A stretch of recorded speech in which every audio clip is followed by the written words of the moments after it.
Wanawake wa Kiislamu katika mapambo yao ndio kuvaa cheni shingoni, mikononi, hata miguuni.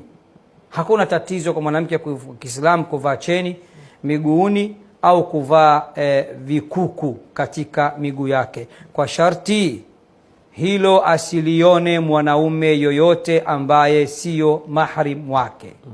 Kwa sababu hilo ni pambo, tena ni pambo linaloamsha hisia.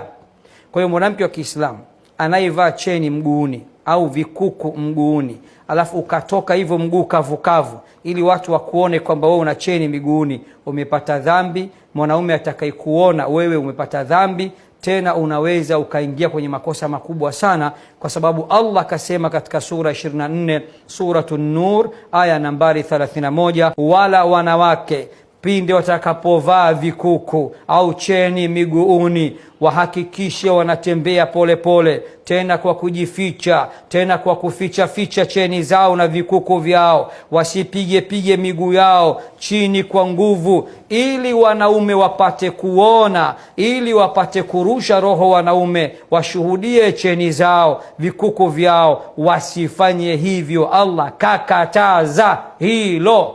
Elimu ni namna ulivyowaidhika na kubadilika. Ili kuelimika na kuwabadilisha wengine, tafadhali ifuate hii kwa ukamilifu wake. Tembelea chaneli yetu ya Kishki Online TV. Pia usisahau kusubscribe ili uweze kuyapata haya na mengine. Kishki TV, nuru ya dini yako.